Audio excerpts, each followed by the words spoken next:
मानत नहीं मन मोरा सात, मानत नहीं मन मोरा रे, मानत नहीं मन मोरा सात, मानत नहीं मन मोरा रे। यह महात्मा कबीर साहब की वाणी है। जब हम संतों की वाणी पढ़ते हैं, ध्यान से पढ़ते हैं, तो संत समझाते हैं कि इस दुनिया में दो शक्तियां काम करती है। एक दयाल की शक्ति है, दूसरी काल की शक्ति है। मुसलमान दरवेश इसको रहमानी शक्ति और शैतानी शक्ति कहते हैं। अंग्रेजी में इसको पॉजिटिव पावर और नेगेटिव पावर कहते हैं। दयाल शक्ति दुर्धाम से निकलती है, कुल मालिक की शक्ति है, सारे खंडों ब्रह्मांडों का सहारा है, बल्कि तिनके तिनके पत्ते पत्ते कण कण का आधार है। जब ये हालत है तो साफ जाहिर है कि काल शक्ति का आधार भी दयाल शक्ति है। काल शक्ति त्रिलोकी तक काम करती है और उसका आधार भी नाम और शब्द और दयाल शक्ति है। हमने संतों की वाणी में पढ़ा है कि काल ने सेवा के बस सत्पुरुष से वे सब आत्माएं ली। सचखंड के आत्माओं का एक हिस्सा जो आज सारी त्रिलोकी के अंदर छाया हुआ है, आबाद है। अब जब इसको आत्माओं का भंडार मिला तो काल ने देखा कि आत्मा परमात्मा का अंश है, इसकी कुदरती कशिश परमात्मा की तरफ है। मैं इसको परमात्मा की याद कैसे भुलाऊं, इस कशिश को कैसे बंद करूं? तो उसने दो खोल बनाए, एक तन का, दूसरा मन का। आत्मा को तन के अंदर डाल करके मन उसके साथ लगा दिया। मन एक गुनावनों का, संकल्पों का, कह दो इच्छाओं का एक थैला है और उसके अंदर से बार बार इच्छाएं फूट फूट करके निकलती है। उन भोगों की इच्छाओं को पूरा करने के लिए मन को इंद्रियों की घाट पर जाना पड़ता है। और जब हम आंखों के द्वारा, अन्य इंद्रियों के द्वारा लस्ते लेते हैं, स्वाद लेते हैं, भोगों का अनुभव करते हैं, तो कर्म बनते हैं। शुभ भी बन सकते हैं, लेकिन आम तौर पे अशुभ ही बनते हैं, बुरे ही बनते हैं। अब जब कर्मों का जखीरा इकट्ठा हो गया और काया के खत्म होने का वक्त आया, तो क्या हुआ? नए कर्मों का भंडार तैयार हो गया।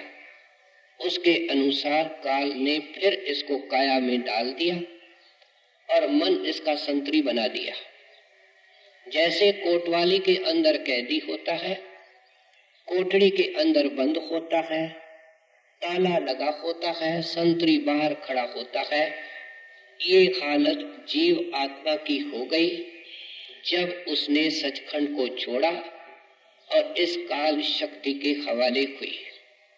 स्वामी जी महाराज बड़े सुंदर तरीके से समझाते हैं, सुरत तो दुखी रहे हम जानी। ऐ आत्मा, हम बखूबी जानते हैं कि तू महान दुखी है। क्यों दुखी है, इसका कारण आगे बयान करते हैं। जा दिन से शब्द विसारा, मन संग यारी ठानी। जब तुम सचखंड से अलग हुई, तेरा शब्द के साथ नाता टूट गया। तूने अपनी दोस्ती और मित्रता मन के साथ रखी और तेरे दुखों का इतिहास शुरू हो गया। अब ये संत महात्मा दुनिया में आते हैं और जाते वक्त ये हमारे रहबरी और मार्गदर्शन के लिए वाणी छोड़ के जाते हैं। उसकी भावना क्या है?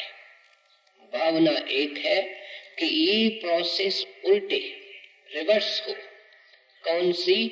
जो हम शब्द से टूटे हैं, मन की दोस्ती की है, अब मन की मित्रता छोड़े और शब्द के साथ नाता जोड़े। ये सारे संतों का मकसद और मिशन रखा है। इस वक्त भी संतों का यही मिशन है। और जो इसके बाद कोई संत महात्मा आएगा पूर्ण दर्जे का, दयाल देश का, उसका यही मकसद रहेगा कि इसका मन के साथ छूटे, आत्मा का शब्द को पकड़े, अजर अमर अविनाशी हो जाए। अब सवाल यह हुआ कि इस शब्द का सहारा कौन देवे और किसको मिले। हमको आज तक उस शब्द को भुलाए, उससे डिस्कनेक्ट हुए युग बेअंत युग हो गए। पलटू साहब बड़े सुंदर तरीके से लिखते हैं, माया की चक्की चली, पीस गया संसार। चक्की के अंदर दाने डाले जाते हैं, उसके दो पाटन होते हैं। दो पाटन का सहारा एक लोहे की कील होती है और चक्की चलाने वाला उस चक्की को चलाता है। दाने पीस पीस करके बारीक हो जाते हैं और किस्मत से कुछ ऐसे दाने होते हैं तकदीर वाले, जो धीरे धीरे खिसक करके कील के नजदीक चले जाते हैं। कील के इर्द गिर्द उस चक्की के पाटन के पीसने का असर नहीं होता है। इसलिए पलटू साहब कहते हैं, पलटू बचते हैं संत जन। वो क्यों? जो करे नाम आधार। वो जो कील है वो नाम है, शब्द है। जो माया चक्की चला रही है वो भी उस शब्द के सहारे चला जाए। कहते हैं संत जन। क्या? संतों की जीव जो उस कील का सहारा लेते हैं, शब्द का सहारा लेते हैं, वे सिर्फ इससे बच जाते हैं। इसलिए स्वामी जी महाराज साफ अर्ज करते हैं, सतगुर प्रीतम मिले न जब तक, कभी न छूटे मन के कौतक। कहते हैं मन के कौतक इस पृथ्वी से लेकर के प्रेम पार ब्रह्म की चोटी दयाल देश से नीचे नीचे तक इसके है। यहाँ मन है, माया है, ऊपर काल है, उसके ऊपर महाकाल है। इनके बेअंत धोखे, अटकलें, चालाकियां और कपट है और सब एक पर्पस से है कि आत्मा वापस घर में न जावे। अब जब बड़े भाग होते हैं तब दयाल देश का कोई संत, सतगुरु, महात्मा, दरवेश मिलता है। दुनिया में आमतौर पे सब दरवेशों ने, सब मिस्टिक्स ने, महात्मा ने एक आवाज से पुकार पुकार करके समझाया कि ऊंचे में ऊंची तकदीर जिसकी होती है, जिससे उस सत्पुरुष दयाल खुश होता है, उसको अपना रूप उस दयाल देश का महात्मा उसके साथ मिलाप कराता है। देखा जाए जीव के हाथ में नहीं है। जीव के हाथ में क्या है? खोज। जीव के हाथ में क्या है? शौक। शौक कैसे पैदा होगा? खोज कैसे होगी? जब इन महात्माओं की वाणी सुनेंगे। ये हमारे जीवन की दिशा देते हैं कि हम किस काम के लिए आए हैं, वो काम हमारा किस तरीके से होता है। उसकी जब खटक अंदर बैठ जाए तो समझो उस सत्पुरुष की, उस दयाल की हमारे ऊपर दया होनी शुरू हो गई है। और कबीर साहब के आज के शब्द का विशेष प्रसंग ये है कि जब ऐसा कोई संत महात्मा जो मन के चालाकियों से, चालबाजियों से, इसके अटकलों से, इनके धोखों से बखूबी वाकिफ है, सारे राहों का वाकिफकार है। हम जानते हैं कि प्रोफेसर किसी वक्त शागिर्द था और पढ़ते पढ़ते प्रोफेसर हो गया, जो अच्छा नेक दिल प्रोफेसर होता है वो अच्छी तरह जानता है कि शागिर्दों की दिक्कतें तकलीफें क्या होती है और बड़ी हमदर्दी से, सहानुभूति से, प्रेम से उनके दिक्कतों को दूर करने के उपाय बताता है। अब ये जो महात्मा परम पद को पा लेते हैं अपने सतगुरु की कृपा से, अपने मेहनत से, जब वह परम पद को पाते हैं फिर ये वाणी लिखते हैं तो उनके लिए मन का कोई धोखा नहीं रहा, माया की कोई रुकावट नहीं रही, काल महाकाल का कोई बाधा नहीं रही। लेकिन वाणी में इसलिए लिख के गए कि जो भी शागिर्द बनेगा, शिष्य बनेगा, सेवक बनेगा, उसको सब प्रकार की दिक्कतें आएंगी और कितनी मजबूती से और कितनी होशियारी से उन दिक्कतों का सामना करना है, उन कठिनाइयों के ऊपर विजय पानी है। अब संतों के वाणी की महिमा आए दिन हम सुनते हैं, यह है कि जब जीवों को समझाते हैं तो अपने आप को समझाते हुए इनडायरेक्टली, अप्रत्यक्ष रूप से हमको समझाते हैं। और यहाँ कबीर साहब कहते हैं, मानत नहीं मन मोरा साधो, मानत नहीं मन मोरा। साधु से बात कर रहे हैं। साधु कौन है? साधु वह है जो साधना करना चाहता है। बाकी किसको जरूरत पड़ी है कि महात्मा को सुने? जो इस दुखी दुनिया से निकलना चाहता है और मन के चुंगल से आजाद होना चाहता है, शब्द की साधना करना चाहता है। कहते हैं, भाई साधना करने वाले प्यारे, मेरी बात को सुनो। मेरा मन मेरी बात नहीं मानता, गुरु की बात नहीं मानता, गुरु की आज्ञा नहीं मानता। गुरु की आज्ञा कौन सी है? हम सोचें कि हमको रोशनी मिली है, हमारे ऊपर रहमत है, लेकिन कबीर साहब का भाव क्या है?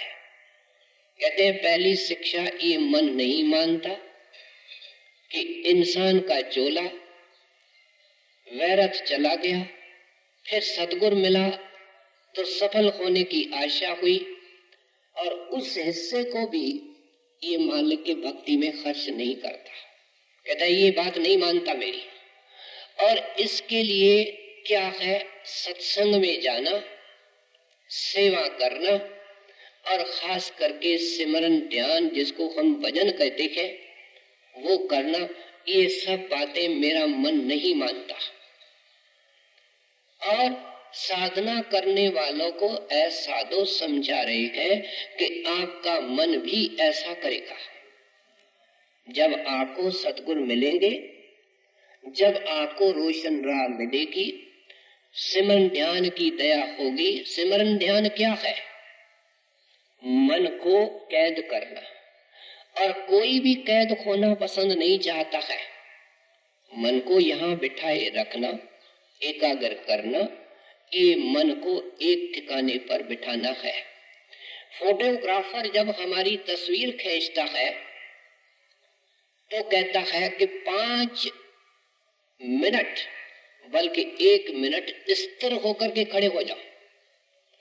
अगर तुमने शरीर के किसी अंग को हिलाया, आंखों को भी हिलाया, तो तस्वीर खराब हो जाएगी। वो 1 मिनट, वो 5 मिनट स्थिर होना मुश्किल हो जाता है। कहना बहुत आसान है, मुश्किल है इसलिए तो कबीर साहब कह रहे हैं। कहते ये जो स्थिरता है, एकाग्रता है, ये तो बड़ी दया से और बड़ी सख्त मेहनत से मिलती है। ये आसान काम नहीं है। अब ये मन क्या करता है कि हमेशा जब दुनिया के अंदर काम इंसान के अंदर करेगा तो निगेटिव करेगा, बुराई करेगा। इसको ये ड्यूटी मिली हुई है कि जीव आत्मा को परमात्मा से अलग करो। अलग करने वाली चीज कौन सी है? हमारे कर्म है। कर्मों की इतनी बड़ी लंबी दीवार है कि दुनिया में इतना कोई ऊंचा पहाड़ नहीं है। वह दीवार जो आत्मा को परमात्मा से अलग करके बैठी है। और हाल क्या है कि दीवार और ऊंची होती जाती है। परमात्मा की दया, परमात्मा की रहमत कैसे महसूस हो। अब कबीर साहब कहते हैं कि मन की ये ड्यूटी है। सरदार बहादुर महाराज फरमाया करते थे कि मन देखो कितना ईमानदार नौकर है। किसका नौकर है? काल का। काल ने इसको किसी खास काम के लिए बनाया है कि तुम जीव को भोगों के अंदर, दुनिया के धंधों के अंदर, इनको उपाधियों के अंदर, बुराइयों के अंदर लगा के रखो। कितने वफादारी से, कितने ईमानदारी से अपनी ड्यूटी कर रहा है। साथ में क्या कहते थे कि अब तुमको सतगुरु मिला है, ऐ सत्संगी, तुम भी ईमानदारी से, वफादारी से गुरु की ड्यूटी बजा लाओ। जब ये गुरु की ड्यूटी बजाने की कोशिश करेगा, मन अपनी बात करेगा, तो क्या होगा? टक्कर, लड़ाई होगी, झगड़ा होगा, संघर्ष होगा। किसके लिए? अभ्यासी के लिए, प्रेमी के लिए। प्रेमी की जिंदगी सारी इस झगड़े के अंदर, जब संत मत के अंदर चींटी को दुख देने की मना है, किसी को दुख देने और मारने की मना है, लेकिन एक चीज की छूट दी गई है कि इंद्रियों को मारो, मन को मारो, अपने मन को मारने की कोशिश करो। इससे तेरे को वो मालिक और हरि मिलेगा। इसलिए कबीर साहब कहते हैं कि मैं बहुत मन के साथ संघर्ष भी लेता हूँ। जितने जेल खाने भरे हुए हैं दुनिया में, सब मन ने भरे हैं। रात दिन कचहरियों के अंदर जो लोग चक्कर लगा रहे हैं, उन सब के अंदर मन बैठ करके ये झगड़े करवाता है। भाई भाई की शक्ल देखना नहीं चाहता, हर एक को अलग बेडरूम चाहिए। कोई जमाना था कि 10-10 घर के आदमी एक कमरे में सोते थे। कहते हैं मन हमारे पीछे लगा हुआ है। जितने विषय विकार दुनिया में है, जिसको कहते हैं हम आज उनका नाम रखा है मॉडर्न एमिनिटीज, आधुनिक सुख सुविधा, बटन दबाने से सारे काम होते हैं। ये सब मन की चालाकियां है। ये सब मन का एक तरीका है कि इसका फैलाव हो जाए। जितना फैलाव होगा उतनी एकाग्रता मुश्किल होगी। जितना हमने कारोबार फैलाया है, उतना ही इकट्ठा करना, वापस करना मुश्किल होता है। इसलिए आप कहते हैं कि ये मन तो यही काम करेगा। ये सारे जेल उसने भरे गए, ये सारी कचहरियों के अंदर मन दौड़ रहा है। सारी बुराइयां अखबारों को पढ़ते हैं, कभी कभी ऐसी रिपोर्टें मिलती हैं कि हाथ से अखबार ही निकल जाती है कि ये भी हो सकता है। इंसान को मन ने इतना तबाह कर दिया है। इसलिए कहते हैं जब तबाही इतनी हो रही है तो हिम्मत भी इतनी ही होनी चाहिए। हजूर महाराज जी फरमाया करते थे कि इंसान सोचता है कि मैं सब कुछ कर रहा हूँ, मैं खा रहा हूँ, मैं फलाने के पास जा रहा हूँ, दफ्तर में जा रहा हूँ, मैं बाल बच्चों की परवरिश कर रहा हूँ, मैं इतना बड़ा विद्वान हो गया हूँ। लेकिन एक छोटी सी बात सुना करके समझाया करते थे कि तू तो एक कठपुतली है जिसको नचाने वाला मन है, और तेरे को इस भेद का पता ही नहीं है। आप फरमाया करते थे कि कोई साधु है जो शब्द की साधना करके तन से अलग होता है और मन से अलग होता है।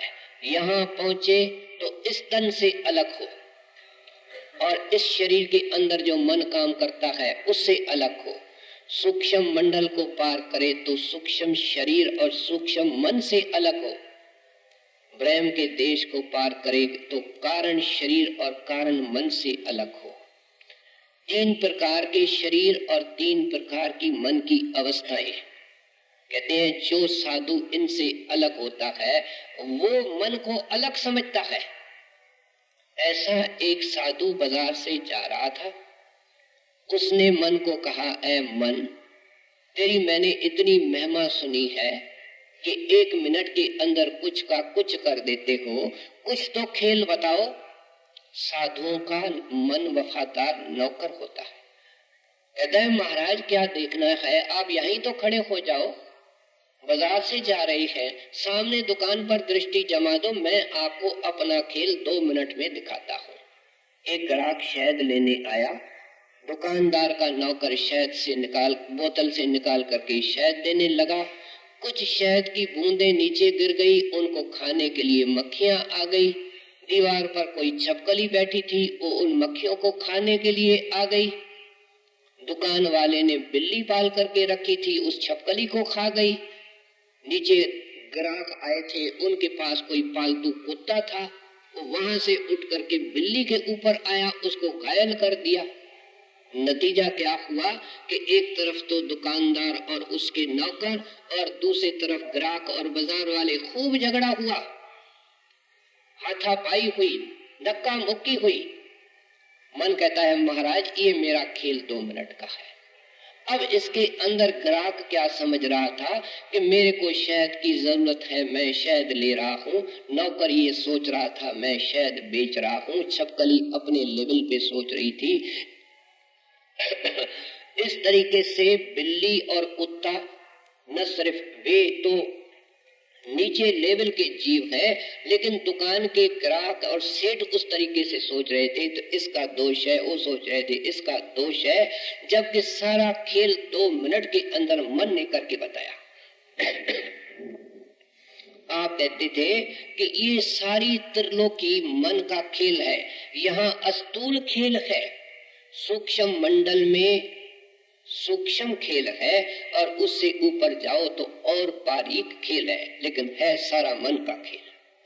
कहते हैं इसको अब जब पार करने का वक्त आता है, महात्मा मिलता है, मन को पकड़ने की जुक्ति देता है, मन साथ नहीं देता और हमको खूब लाते मारता है हर प्रकार से। पहले तो मीठी मीठी बातें करता है, जल्दी क्या है, क्या जल्दी है। पुराने सत्संगियों को देखो, सत्संग में ही नहीं आते हैं, हमारे पास में रहते हैं, और फिर हमने तो उनको कभी भजन ध्यान करते देखा नहीं। भाई तू तो नया सत्संगी है, तेरे ऊपर क्या मुसीबत आई है, किसी वक्त देखेंगे। और फिर कहता है ये भी जरूरी है, इसको भी कर लो, इसको भी कमा लो, इसको भी इकट्ठा करो। क्या समाज से नहीं जोड़ना, इधर भी भटको, इधर भी भटको, इधर भी जाओ। सब तरह की इसकी इंगेजमेंट, इसकी डायरी इंगेजमेंट से भर देता है। और भजन के वक्त कहता है महाराज आपकी आप जानो और आप दया करना, अपना काम संभालना। प्यास के वक्त ये नहीं कहता है कि गुरुजी आपको पीना है, खाने के वक्त ये नहीं कहता है आपको खाना है, भजन के वक्त कहता है भजन भी आपको करना है। कहते ये सब मन की चालाकियां हैं। इसलिए किस तरीके से मन को पकड़ना है, किस तरीके से मन के इन चालाकियों पर विजय पानी है, इसको आज कबीर साहब अपने ऊपर घटा करके इनडायरेक्टली, अप्रत्यक्ष रूप से हम लोगों को, जिनको इतनी ऊंची शब्द की साधना मिली है, समझाने की कोशिश करते हैं। मानत नहीं मन मोरा साथ, मानत नहीं मन मोरा रे। बार बार मैं क्या समझे जग में जीवन थोड़ा रे। कहते हैं ऐ प्यारे सत्संगी, कदम कदम करके बढ़ना पड़ेगा। पहला कदम उठाओ, और वो ये है कि इस दुनिया को और इस घर को और इस शरीर को अपना मत समझो। तुम तो डेरा डाल करके बैठे हो, जबकि तुम्हारी गलियों में आवाजें पड़ती हैं, जनाजे निकलते हैं, राम राम सत होता है, तो डेरा डाल करके बैठा है कि चलने वाला ही कोई नहीं। दुनिया के अंदर आज के दिन लाखों लोग घरों से निकलते हैं, अपने काम काज के लिए, धंधे के लिए निकलते हैं, और क्या क्या घर में कह के जाते हैं कि शाम को फलाने के यहाँ शादी पर जाना है, ये कपड़े सिल करके आए हैं, ये पहन करके जाऊंगा, ये चीज मंगवाई है, इसको मैं रात को खाऊंगा। और फिर इतनी लंबी चौड़ी पता नहीं उसकी सेविंग्स की स्कीम होती है, पैसे जमा करने की, धंधे व्यापार की स्कीमें होती हैं, लेकिन दुनिया के अंदर जो एक्सीडेंट होते हैं वे आंकड़े बताते हैं कि ऐसे हजारों लोग होते हैं जो शाम को घर में नहीं आते हैं। पता नहीं वे कहां पहुंच गए। उनका एक किराए का मकान खाली कराया गया। जमदूत ने जहां मुनासिब समझा, जिस स्थान पर समझा, वहां एक्सीडेंट हो गया, मौत हो गई। कहते हैं बार बार मैं मन समझाऊं, जग में जीवन थोड़ा रे। कहते हैं पहला ये कदम कि अपने आप को कहो कि भाई मैं मेहमान हूं और ये लंबी चौड़ी स्कीमें किसके लिए। आज की स्कीम बनाओ, आज की प्लानिंग करो कि आज का दिन मैं किस तरीके से गुरु के हवाले करूं। इसलिए क्या कर कि मौत को हरदम सामने रख, अपने आप को चलने वाला, और इस दुनिया को सराय मान करके चल। सराय के अंदर मुसाफिर कभी ये नहीं सोचता कि मैं यहाँ डेरा डालने वाला हूँ, चलने वाला हूँ, ये कहता है। कहते हैं सत्संगी अपने आप को चलने वाला समझ, तेरी बहुत सारे बंधन तो इस तरीके से ही ढीले हो जाएंगे। कोई मुसलमान दरवेश कहता है दिन भर मौत को सामने रखो और सोते वक्त उसको सराहने समझो। एक मुसलमान दरवेश ने अपने जिंदगी में अपने आंगन के अंदर कब्र बनवा दी थी। सुबह को देखना, दोपहर को देखना, रात को देखना, कमरे में जाकर के भजन करना। ऐ मन तेरे को यहाँ जाना है, तुम्हारा असली ये घर है, तुम्हारी सारी स्कीमें यहाँ आकर के खत्म होगी। इसलिए कहते हैं कि प्यारे अगर ये नहीं कर पाते हो, आगे का कोई परमार्थी काम सही तरीके से नहीं होगा। तेरी शिकायत बनी रहती है।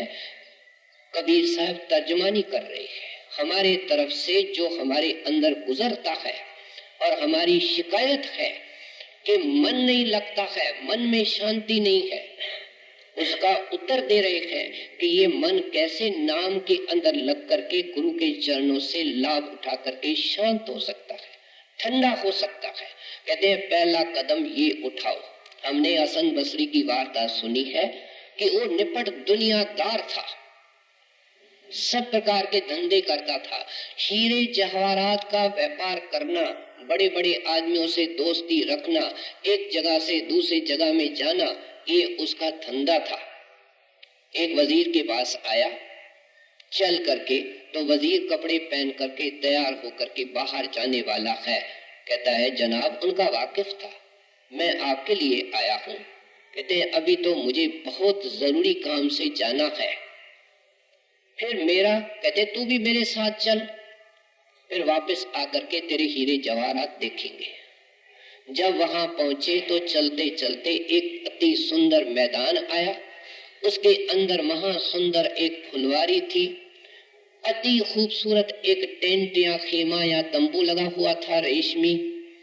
और हसन बसरी देखता है कि तंबू के इर्द गिर्द सेना की टुकड़ियां खड़ी है, कमांडर उनके सामने बड़े गंभीर रूप से खड़े हैं, सुंदर नारियां हैं, बड़े सुंदर वस्त्र, बड़े सुंदर गहने, हाथ में सोने की परातें, उनके अंदर कीमती रतन सबके पास है। दूसरी तरफ देखता है कि विद्वान खड़े हैं, ज्ञानी खड़े हैं, बुद्धिमान खड़े हैं, उनके हाथ में बड़े बड़े ग्रंथ है। फिर देखता है बुजुर्ग खड़े हैं, उनकी लंबी लंबी दाढ़ी है, उनके गलों के अंदर मालाएं तस्बीहें पड़ी हुई है, उनको फेर रहे हैं। और एक कोने के अंदर बादशाह अपने शान से खामोश खड़ा है। पहले सेनापति जाते हैं तंबू के अंदर, फिर रोते हुए अंदर से निकलते हैं, फिर सुंदरियां जाती हैं, उनके रुमाल गीले होते हैं, फिर विद्वान ज्ञानी जाते हैं, वो भी हाय मार करके रो करके निकलते हैं, फिर बुजुर्ग जाते हैं, उनकी भी ये हालत होती है। आखिर में बादशाह जाता है और उनके रोने की आवाज दूर दूर तक सुनाई देती है। हसन बसरी ने वजीर से पूछा कि मुझे तो कुछ समझ में नहीं आया कि इस तंबू के अंदर क्या राज है कि हाय मार करके सब रो रो करके निकल रहे हैं। तो वजीर ने कहा, इस बादशाह को एक ही बेटा था, बड़ा जवान था, 15-16 साल के उम्र के अंदर चला गया, इसको और कोई बच्चा भी नहीं है। इसको उसका मोह और प्यार इतना सताता है कि उसकी पूर्ति करने के लिए हर साल ये फंक्शन होता है, समारोह होता है। तो ये अंदर क्या करते हैं, अंदर सेनापति कहते हैं कि ऐ शहजादा, अगर बाहुबल से, तलवार के जोर से तू वापस आ सकता तो हम हर यत्न करके तेरे को वापस लाते, लेकिन तुम उस जगह में गए हो जहां ये कोई जोर नहीं चलता।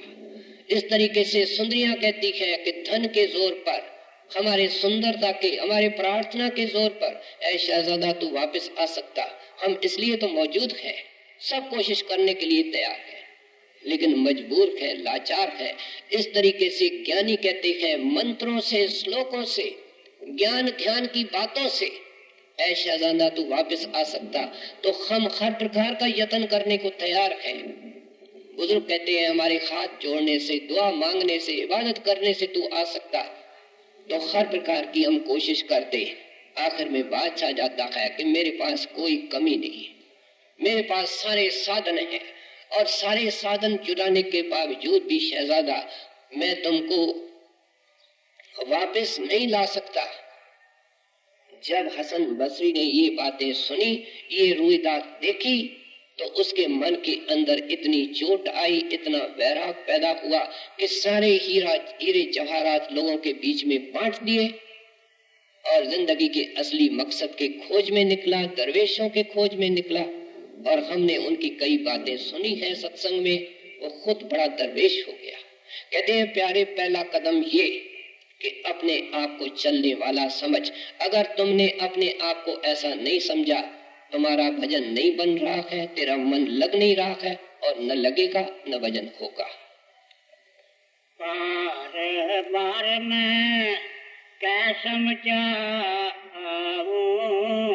जग में जीवन थोड़ा रे, या काया को गर्भ न की जाए, क्या सावर क्या गौरा रे। बिना भगति तन काम न आवे, कोट सुगंध चमोरा रे। कहते हैं फिर अच्छी तरह समझ कि जिस तन के अंदर बैठ करके तुम इतनी इतनी स्कीमें बनाते हो, इतने इतने नाज नखरे करते हो, इतने बड़े अहंकार करते हो, इतनी बड़ी दावाएं और क्लेम्स करते हो, वो शरीर क्या है? कहते हैं ये शरीर किराए का मकान है। अपना मकान वो होता है जो अपने पास रहता है। हमारे सामने बड़े बड़े जवान थे, बड़े बड़े पहलवान थे, बड़े बड़े सुंदर लोग थे, छोटी उम्र के अंदर उनके किराए का मकान जो था, जिस मयाद के लिए उनको मिला था, उसके बाद उनसे खाली कराया गया। कहते किराया क्या दे रहे हो वो भी सोचो कि इस मकान के अंदर एक दिन रहने के लिए तुम 24,000 श्वासों का किराया दे रहे हो। कहता हूं, कह जाता हूं, कहूं बजाए ढोल, श्वासा खाली जात है, 3 लोक का मोल। कहते हैं तुम्हारा एक श्वास त्रिलोकी से ऊपर कीमत रखने वाला, ऐसे 24,000 श्वास इसका किराया भाड़ा है इस शरीर के अंदर बैठने का। और फिर तुम्हारे दुकान में इतना घाटा, तुम्हारे घर में इतना नुकसान, और तुम रंग रलियां मानते हो, तुम बेखबर हो करके फिरते हो, तुम सुस्त और आलसी बने हुए हो। कहते हैं नहीं, कहते हैं बिना भक्ति तन काम न आवे, कोटन सुगंध चबोरा रे। सुगंध चमोरा का मतलब ये है कि आईने से हमारा प्यार है, आईने से हर एक बहन भाई का सबसे ज्यादा प्यार है, क्योंकि उसमें हमको अपना शरीर नजर आता है, हम कैसे हैं, और खूब उसको पॉलिश करते हैं, मालिश करते हैं, उसको अच्छा रखने की कोशिश करते हैं। ड्रेसिंग टेबल पे पता नहीं कितने लोशन, कितने पाउडर, कितने क्रीम निकल गए हैं। कहते हैं ठीक है, लेकिन ये सब किस लिए है? अगर इसके अंदर बैठ करके तुम भक्ति नहीं करते हो तो कहते हैं कि एक मुर्दे की मालिश हो रही है। इसके अंदर जान तो उस आत्मा के कारण है, उस नाम और शब्द के कारण है। अगर तुम उसकी छानबीन नहीं करते, जब तुमको पता भी लगा कि आंखों के पीछे उस नाम का प्रकाश है, आंखों के पीछे उस नाम का कीर्तन है, और उसको सुन करके तेरा मन तृप्त होगा, दुनिया के लफ्जों से इस्तीफा देगा, मुख मोड़ देगा। प्यारे, फिर इतना दे का मान, इसकी दे की इतनी गफलत। इसलिए स्वामी जी महाराज एक जगह लिखते हैं कि ये जो तुमको दे मिली है, यह दे मिली कृपा कर, करो भक्ति जो करम तहा। कहते हैं ये बड़ी कृपा उस सत्पुरुष की होती है जब ये दे मिलती है। और किस काम के लिए मिलती है? कहते हैं करो भक्ति जो करम तहा। जो कर्मों की दीवार लंबी लंबी है उसको गिराने के लिए मिली है। गिरेगी कैसे? जब तुम सिमरन करेगा, जब तुम ध्यान करेगा, जब तुम साथ संगत की सेवा करेगा। सारी शुरुआत सत्संग से होती है। सत्संग तो पूरी फाउंडेशन है। जिसका सत्संग कच्चा है उसका मकान भक्ति का कैसे पक्का बन सकता है? हमारे सत्संग सुनने में नुक्स है, हमारे सत्संग के ऊपर विचारने के अंदर नुक्स है। ये मन इतनी चतुराई करता है कि इसको घर से चलने में देर करता है, जबकि इसका फर्ज है कि पहले आकर के कोई साथ संगत की सेवा करे। कितने दुख की बात है कि इतना ऊंचा पदार्थ मिला कि ये एक जगह जो उन्होंने मुकर्रर की है उसके अंदर पहुंचने में असमर्थ है। फिर आता है तो दुनिया की झंझट और ख्याल लेके आता है। क्या गुजर रहा है, क्या वाणी कहती है, कोई ध्यान नहीं। कहता है सेवा के लिए फुर्सत नहीं। ये तो बेलदारों का काम है। पूछो इस भगत से कि जिस वक्त 4 आदमी तेरी मिट्टी बना लेते हैं उस वक्त तेरी खूबसूरती कहाँ जाती है? इसलिए आप कहते हैं कि जब तक देह के अंदर देख है, देह के अंदर जान है, प्राण है, इससे पूरा पूरा फायदा उठा। इससे चेत करके संतों की वाणी सुन, संतों का दर्शन कर, उनके अनुभवी वचन सुन। देख देख करके भक्ति पैदा होती है। एक पहलवान को कोई लेक्चर देने की जरूरत नहीं होती है कि सेहत क्या होती है। एक पहलवान को देख करके ख्याल पैदा होता है कि मैं तो कमजोर हूँ, मेरी सेहत तो बहुत कमजोर है, अगर मैं ऐसा पहलवान हो जाऊं कितना खुश हो जाऊंगा। उसको देख करके ख्याल पैदा होता है। गुरु के रोम रोम से भक्ति की लहरें निकलती है। वो भक्ति का अनंत एक भंडार है। भक्ति ही रेडिएट करता है 24 घंटे उसके चरणों में बैठने से, उसको सुनने से। लेकिन ये हरदम नहीं हो सकता, इसलिए उसकी याद करने से, उसका सिमरन करने से, उसके ध्यान करने से ये सब भक्ति है। कहते हैं नतीजा क्या होगा कि दुनिया की भक्ति के बंधन ढीले होंगे और भगवंत की भक्ति उमर पड़ेगी, अंदर आना लगेगी। क्या समझाना चाहते हैं कि तेरा मन कैसे शांत होगा, शरारतें बंद करेगा, क्या क्या इनकी उपाधियां हैं, इनका सिलसिला टूटेगा जब तुम इस देह के अंदर बैठ करके भक्ति करोगे।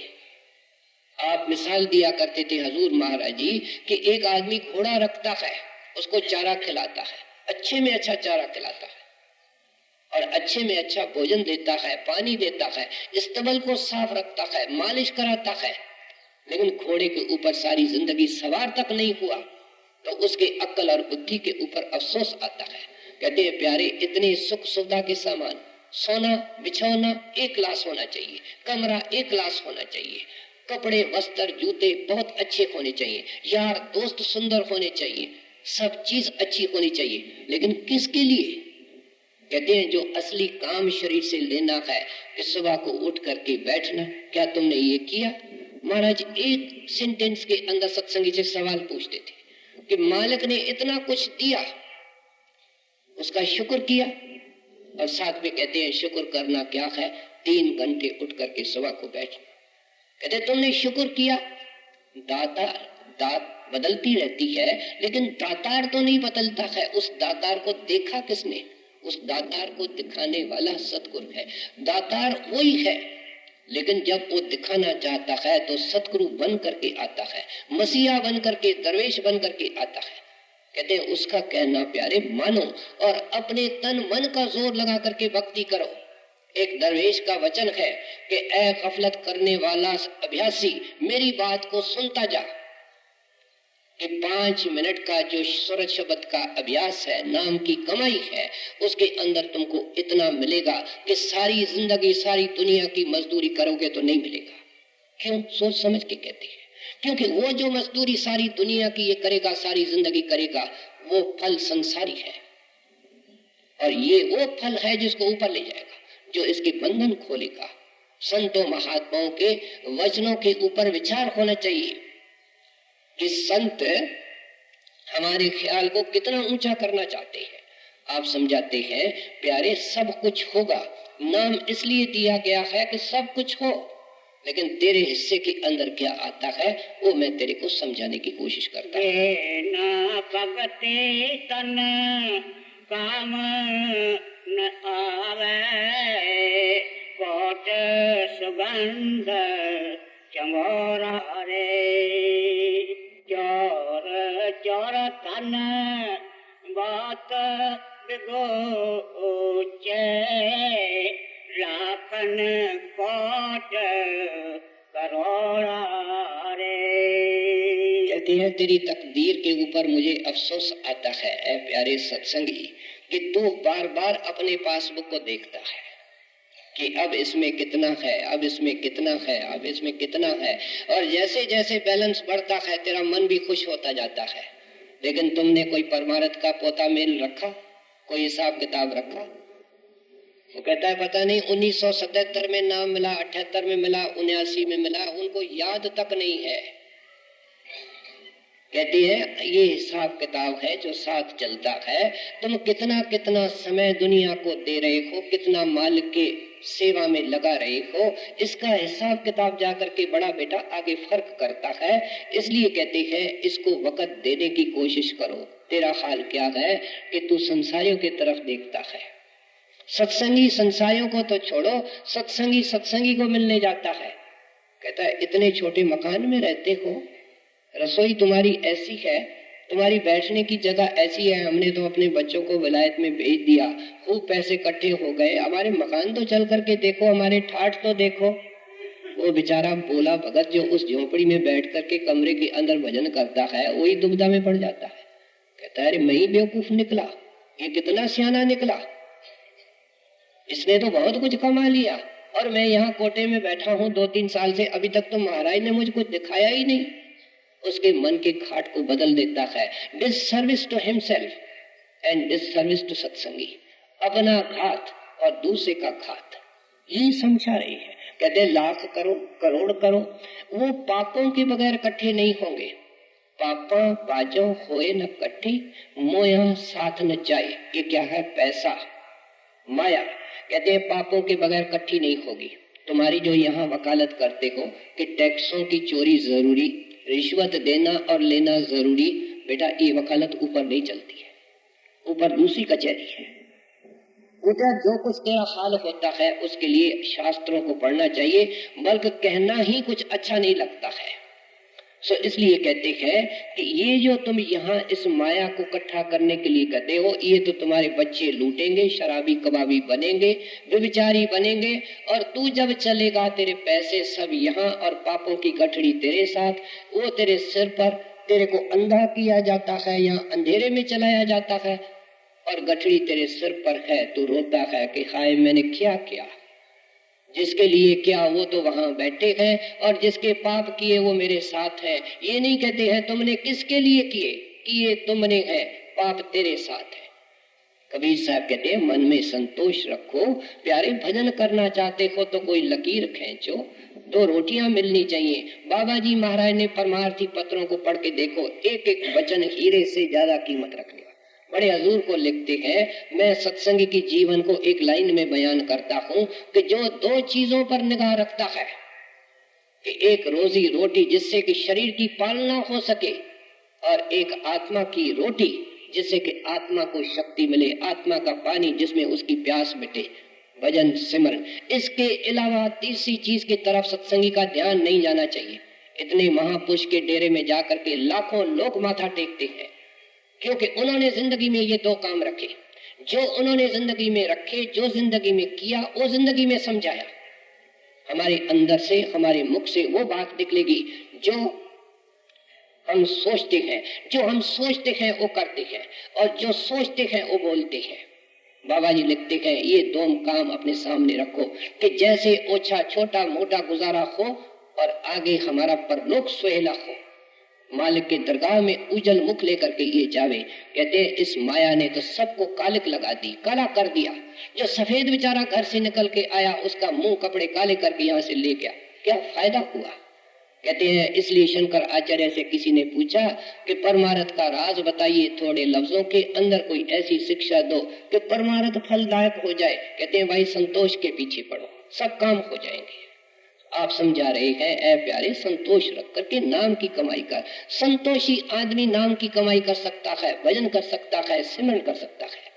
जोर जोर तन बात गोचे लाखन कोट करोड़ा रे दुबता तुर मत चतुरा आई जन्म गयो नर बारा रे। कबीर साहब कोई कमी और कसर नहीं छोड़ते हैं। कहते हैं मन की और चालबाजियां बताता हूँ, और अटकलें और फंदे। जी अगर इन फंदों के अंदर कोई नहीं आता है जो ऊपर बयान किए हैं, तो इनके पास और फंदे हैं। फंदा क्या होता है? फंसाने का साधन।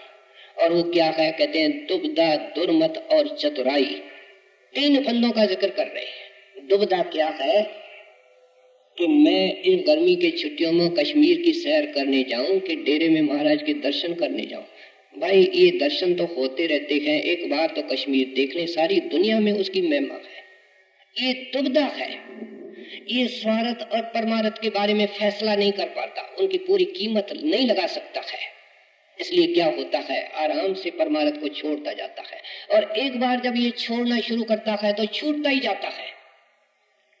जैसे बंदर एक बर्तन से जिसके अंदर शिकारी ने छोले अटकल से रखे हैं कि ये मुट्ठी डाले, मुझे पता है ये लोभी है और ये चन्ने नहीं छोड़ेगा, मैं इसको पकड़ लूंगा। जब वो मुट्ठी अंदर डालता है, बर्तन तरीके से बना होता है, खाली मुट्ठी जा सकती है और चन्ने के साथ मुट्ठी नहीं निकल सकती है, उस वक्त बंदर दुबदा में होता है।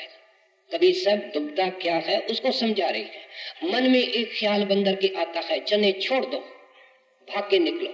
दूसरा ख्याल कहता है चने मिल जाए तो अच्छा, ये बड़ी अच्छी चीज है, मुझे पसंद है। इतने में शिकारी आकर के उसको पकड़ता है। कहते हैं ये किसने उसको पकड़वाया? उसने दुबदा ने पकड़वाया। ये सत्संग के अंदर आकर के सब कुछ सुन करके, सब कुछ सोच करके, फिर जब एक्चुअली काम करने का वक्त आता है, मन इसको फेर देता है, चक्कर में डाल देता है और परमार्थ इसका छूट जाता है। कहता है टीवी देखूं कि भजन बैठूं? चलो भाई आज तो प्रोग्राम बड़ा बढ़िया है, इसको देख लेते हैं, भजन करने वाले तो संत होते हैं, वो सबके लिए कर देंगे। कहते हैं ये सब दुबदा है जिसके अंदर जीव को ये फंसा देता है। जो इसके अंदर से निकलते हैं, कहते हैं किसी को दुर्मत के अंदर मन इसके पीछे बैठा है, सेवा में घुसपैठ करेगा। जब चार सत्संगी प्रेम प्यार से सेवा करेंगे तो उनमें ये चालाकी करके ऐसी बात करेगा कि मन मोटा हो जाए, झगड़ा हो जाए, क्योंकि ये हमेशा नुकसान चाहता है। ये हमेशा गुरु से, मालिक से और परमार्थ से हमको दूर रखना चाहता है। और वो मन मोटाव क्या करेगा? वजन खत्म, सिमरन खत्म, प्रेम खत्म, और ये बड़ा खुश होता है मन, और इसको पता नहीं चलता है कि कराया किसने। कहते हैं ये दुर्मत क्या है? ये खोटी मत है। कभी इसको कोई मिल जाता है लोभी शराबी, कहता है चलो मेरे साथ साझीदारी कर लो, मेरा भाईवार बन जाओ, पार्टनरशिप कर लो, इतना इतना 6-12 महीने के अंदर दिला दूंगा। अभी तो तुमने रिटायर किया है, इस पेंशन से क्या होगा, ग्रेजुएट से क्या होगा, तो मेरे साथ ये धंधा कर ले। और उसको ऐसा पोला कर देता है कि सड़कों पे बिठा देता है, पैसे उसके इधर उधर हो जाते हैं। फिर ये समन लेकर के कचहरियों में घूमना शुरू करता है। रिटायर होने के बाद सोचा था कि भजन करूंगा, सिमरन करूंगा, ध्यान करूंगा, क्या उस बेचारे की हालत हुई? किसने की? दुर्मत ने कर दी। खोटी संगत मिल गई, कोई कामी क्रोधी मिल गया, नेक इंसान की जिंदगी अंधकार से भर दी। कहते हैं मन एक महाशत्रु है। और फिर चतुराई क्या है? कहते हैं ये चतुराई और प्रेम की कोई आपस में मेल नहीं है, ये सीधा साधा मार्ग है, ये अपने ऐब पाप जाहिर करने का मार्ग है। और चतुर इंसान क्या करता है कि अपनी नेकी जाहिर करता है और अपने अवगुण को छिपाता है, ये परमार्थ नहीं है। ऐसा चतुर आदमी कभी परमार्थ के अंदर कामयाब नहीं होगा। बड़ी बड़ी सभाएं होती थी, बड़े महाराज के सत्संग लगते थे, खड़ा होकर के एक सत्संगी कहता, हजूर मेरे से गलती हो गई, मैंने ये कर दिया है। आप सोचो कितना बड़ा बहादुर है जिसने गुरु से माफी ले ली और 1 लाख आदमियों से माफी ले ली, संगत से माफी ले ली, कि अपने अवगुण को सबके सामने बता दिया। चतुर कहेगा हाँ जी भजन बैठते हैं, नहीं बैठता होगा कहते हैं तो भी बैठते हैं, नहीं देखता होगा तो भी लोगों को प्रभावित करने के लिए कहते हैं हम तो आंख बंद करके अंदर की सैर करते हैं। कहते हैं देखो अपना रास्ता कैसे अंधकार से भर देता है। कहते हैं ये चतुर आदमी मालिक को कभी सतगुरु को प्यारा नहीं लगता, इसलिए कबीर साहब एक और जगह लिखते हैं, चतुराई रीझे नहीं, रीझे मन के भाव। कहते हैं तेरे अंदर भाव नहीं, प्रेम नहीं, शौक नहीं, तू तो दिखावा करता है। सेवा करके जब तक किसी को 10 को नहीं बताएगा मैंने ये किया मैंने ये किया, उसको नींद नहीं आती है।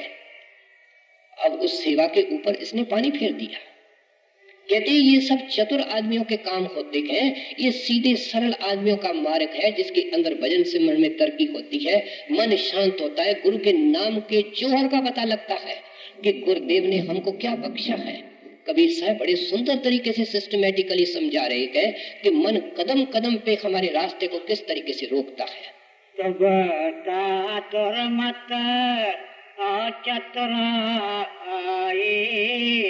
जन्म प्यार बारा रे अजाहो आन मिला सत्संगत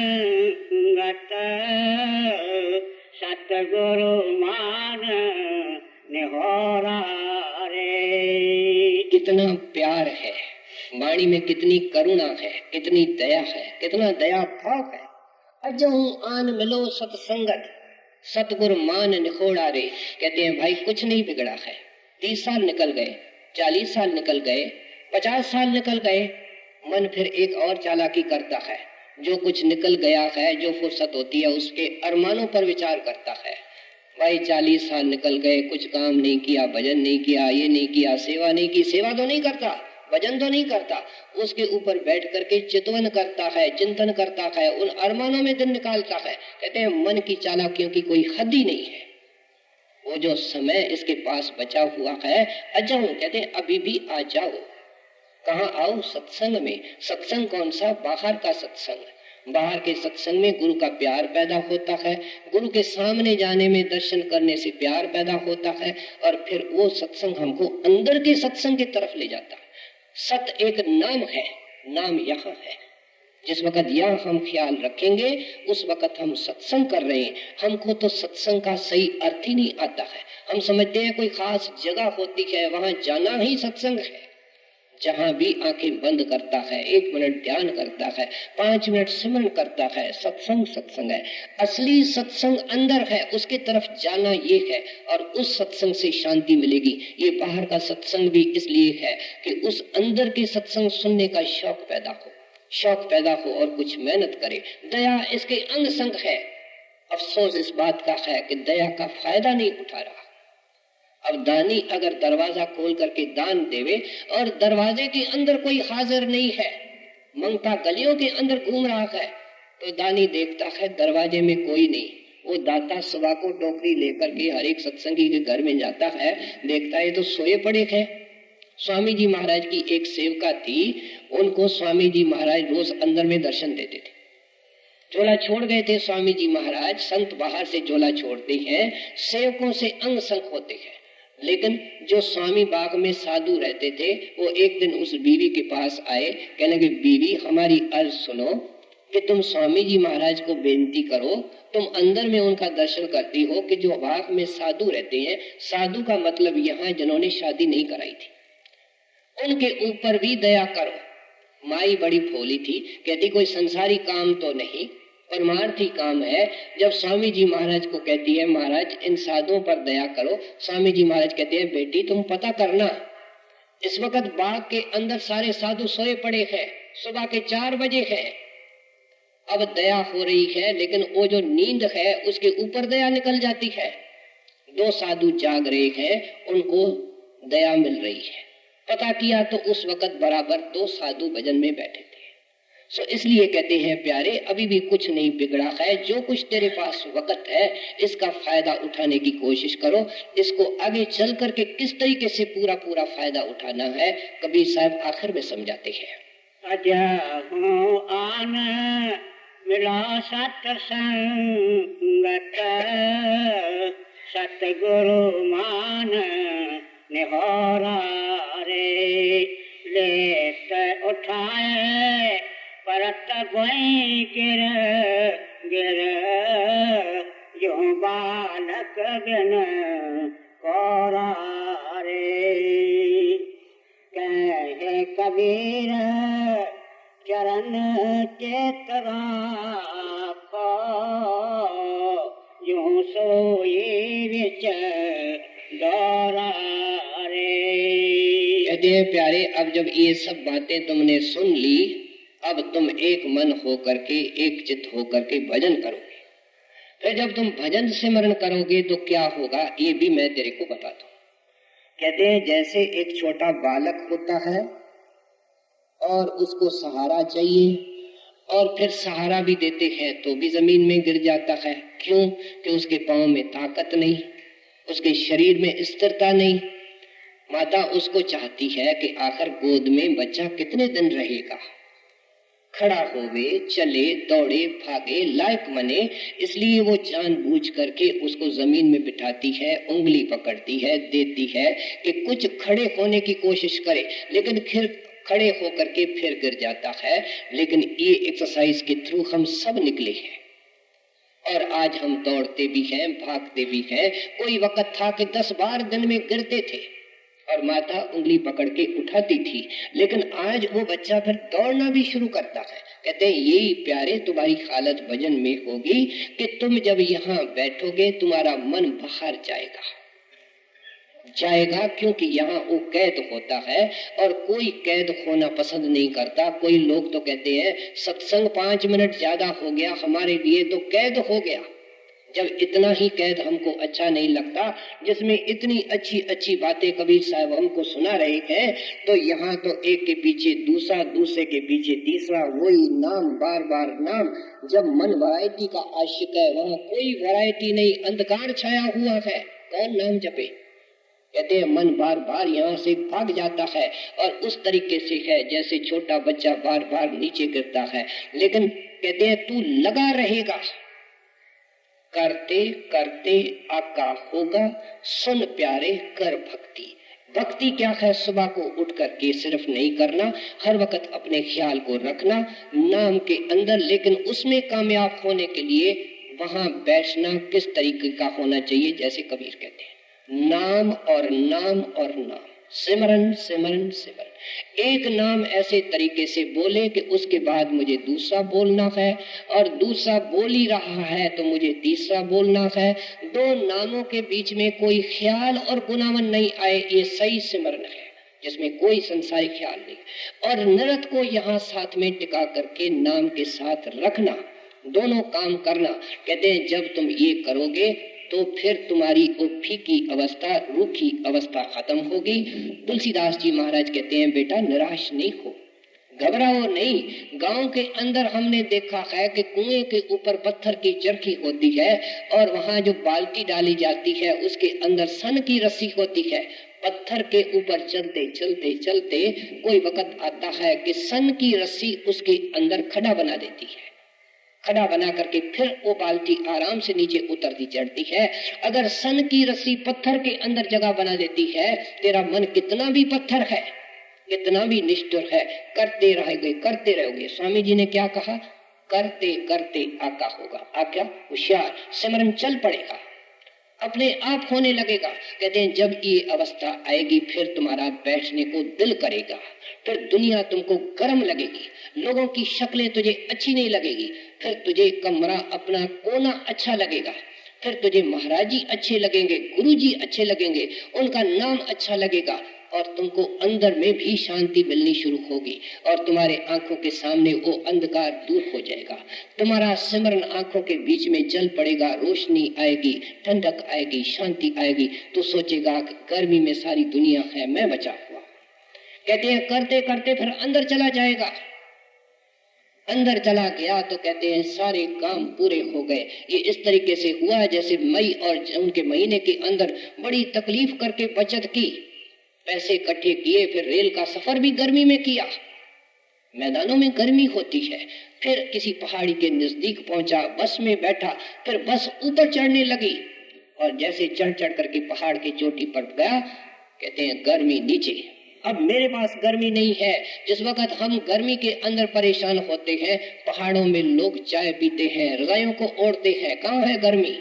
कहते हैं ये शरीर भी एक पहाड़ी है, पांव तक तुम फंसे हुए हो। जब तुम्हारे हाथ पैर खाली हो जाएंगे तुम इस पहाड़ी को धीरे धीरे ऊपर चढ़ोगे। इसमें दिक्कत है, जैसे पैसे इकट्ठे करने, सफर करना, गर्मी के अंदर से निकलना, सब कुछ होता है, लेकिन लक्ष्य क्या है कि पहाड़ी के ऊपर जाए और गर्मी से बचे। कहते हैं फिर जिस वक्त आंखों के बीच में तुमको कुछ सहारा मिलेगा, तुमको शांति, पहले अंदर जाने से पहले ही तुमको शांति मिलेगी और जब अंदर चला गया तो गुरु का हो जाएगा, गुरु तेरा हो जाएगा, तेरे को तो बाद में करना ही कुछ नहीं। जैसे बच्चा माँ के गोद में बैठा है तो उसको क्या करना है? उसको केवल माँ को देखना है, माँ से प्यार करना है। तो इसलिए कहते हैं कि ये अवस्था होती है। हमारे दृष्टांत बड़े रोचक रोचक भी दिए जाते हैं। एक रोचक दृष्टांत इसके लिए दिया जाता है कि एक आदमी ने वर्षों तक मेहनत की और किसी भूत को बस करने की साधना की। वो भूत प्रकट हो गया। कहता है भाई कोई काम बताओ। कहता है सोचने दो। कहता है मैं सोचने नहीं देता हूँ, मुझे काम नहीं बताओगे तो मैं तुझे खा जाऊंगा। घबरा करके कोई काम बता दिया, 1 मिनट में करके आया। कहता है और काम बताओ, दूसरा, तीसरा, चौथा काम बता करके बेचारा थक गया। वो दैवी शक्ति जल्दी काम करके आवे। कहते हैं मुझे फारिग रखोगे मैं तुझे खाऊंगा। एक हमदर्द आ गया। कहता है मैं तो बड़ी मुसीबत के अंदर फंस गया, अब इससे छुटकारा कैसे मिले? कहता है मैं तरीका बताता हूँ, बड़ा आसान तरीका है, घबराने की कोई बात नहीं है। इस सैन के अंदर मैं बांस गाड़ देता हूँ, पोल गाड़ देता हूँ। जब तेरा भूत काम करके वापस आए, इसको कहो इस पोल के ऊपर चढ़ो, इसके ऊपर उतरो, फिर चढ़ो उतरो, एक काम है। जब वो भूत आया उसको कहा कि भाई चढ़ो उतरो, चढ़ करके उतर करके भूत बेचारा इतना निराश हो गया, इतना थक गया कि उसके पांव में आके बैठा कि तू जैसे कहेगा जो करेगा, कहेगा खामोश होकर के बैठ, लेकिन ये काम मेरे से नहीं होता है, मेहरबानी करके मुझे छुटकारा दे। वो बांस क्या है? वो सिमरन है। सिमरन बड़ा मुश्किल है। कहते हैं सिमरन के अंदर जब मन रूपी ये भूत लगा रहता है, इसको लगाए रखते हैं, फिर ये थक करके अभ्यासी के चरणों में बैठता है कि मैं सेवादार हूँ, जो आप कहेंगे सो करेंगे। इसकी जो दुश्मनी है वो दोस्ती के अंदर तब्दील हो जाती है। सो इसलिए कहते हैं, आखिर में स्वामी जी कबीर साहब एक मिसाल दे रहे हैं। कहते हैं फिर तेरी हालत क्या होगी? जैसे भैंस सुई के सुराख के अंदर डोरा डालती है, जब डोरा अलग होता है, सुई अलग होती है, तो डोरा किसी काम में नहीं आता है। लेकिन चित्त को एकाग्र करके जब उसको सुराख के अंदर से पार करके लगाया जाता है तो सुई आगे चलती है, डोरा उसके पीछे पीछे चलता है और सिलाई होती है, काम में आता है। इस तरीके से फिर आत्मा आगे चलती है और ये अभ्यासी पीछे पीछे चलता है, वो शब्द आगे चलता है, सुरत उसके पीछे चलती है। लेकिन करना क्या होगा? कहते हैं वहां यहाँ सुराख है, बड़ा बारीक सुराख है। एक मोटा आदमी हो और दरवाजा बहुत बारीक हो तो उसके अंदर से निकलना मुश्किल है। कई बहने भाई डॉक्टरों के पास जाते हैं, कहते हैं डॉक्टर साहब मोटे होते जाते हैं, कोई गोली दो। वो कहता है बहन भाई सुन ले, कोई गोली से आदमी पतला नहीं होता है। अपने खाने के ऊपर कंट्रोल रखना पड़ेगा और दूसरा काम भी करना पड़ेगा कि एक्सरसाइज करनी पड़ेगी, सैर करना पड़ेगा, चलना फिरना पड़ेगा। संत महात्मा इस मन जो मोटा है उनको इस तरीके से बारीक करते हैं। कहते हैं खा खा करके, देख देख करके, दुनिया के भोग भोग करके ये मोटा हो गया, इसके भोग कम करो, खाने को रेगुलेट करो, साथ में एक्सरसाइज भी बताते हैं, वो नाम जपने की एक्सरसाइज है। कहते हैं फिर क्या होगा, ये तेरा वफादार नौकर हो जाएगा। हमारी शिकायत क्या थी कि मन साथ नहीं देता है, मन नहीं लगता है, कैसे साथ देगा, कैसे लगेगा। कबीर साहब ने खोल करके समझा दिया। कह कबीर चरण चेत